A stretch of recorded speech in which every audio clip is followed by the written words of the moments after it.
Hello friends, आज मैं आपको बताऊंगा 3 ट्रिक्स जो किसी भी तरह की ब्लीडिंग रोकने में आपकी हेल्प करेंगी।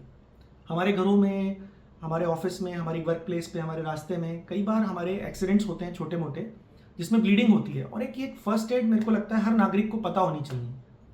तो इसलिए मैं ये 3 चीज़ें बताने वाला हूँ। पहली चीज़ इसमें से है प्रेशर, दूसरी चीज़ है एलिवेशन और तीसरी चीज़ है टूर्निकेट।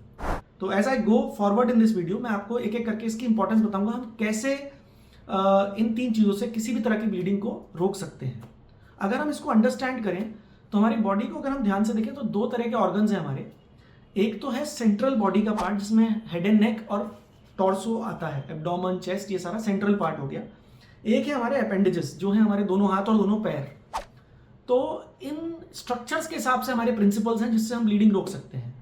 फॉर एग्जाम्पल जैसे हेड एंड नेक है, चेस्ट है, एब्डोमेन है, इन जगहों पर अगर कभी भी कोई ब्लीडिंग हो रही है तो सबसे सिंपल टेक्निक है प्रेशर। प्रेशर हर जगह अप्लाई करती है, प्रेशर अपेंडेजेस पे भी अप्लाई करती है। तो प्रेशर तो यूनिवर्सल टेक्निक है।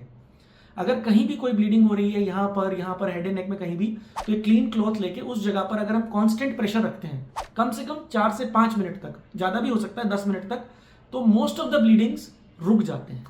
कुछ हमें अगर एनाटॉमिकल की नॉलेज है कि अगर हमें नॉलेज है कि यहाँ पर से कोई नस जा रही है तो उस पर्टिकुलर पार्ट पे भी प्रेशर रख के कई तरह से ब्लीडिंग रोकी जा सकती है। तो ये तो हो गया हेड एंड नेक का और एब्डोमेन का।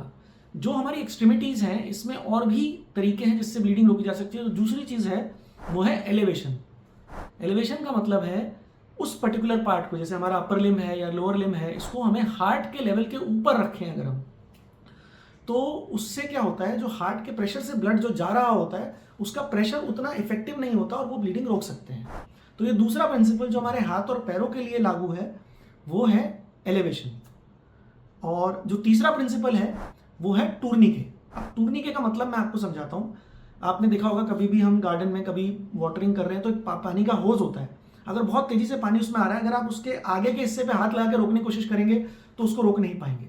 लेकिन अगर आप उसके कुछ प्रॉक्सिमल पार्ट पे, उसके आगे पीछे से जहां से आ रहा है पानी, उस जगह पर जाकर अगर पाइप पे पैर रख देंगे तो वो पानी रुक जाएगा।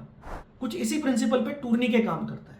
बेसिकली क्या है, सपोज इस जगह से ब्लीडिंग हो रही है तो अगर हम यहाँ या यहाँ एक टाइट कपड़ा बांध दें या फिर कोई पाइप से प्लास्टिक के सिंथेटिक रबर बैंड जैसी कोई चीज़ लगा दें, कोई भी चीज़ जिससे प्रेशर लगा दें, तो हम आगे की ब्लीडिंग को रोक सकते हैं। बेसिकली वो हमारे सिस्टोलिक प्रेशर से ज़्यादा प्रेशर लगाता है, तो जो हमारी आर्टरीज हैं जिससे ब्लड उधर जा रहा है उस पर प्रेशर आ जाता है और वो रुक जाता है।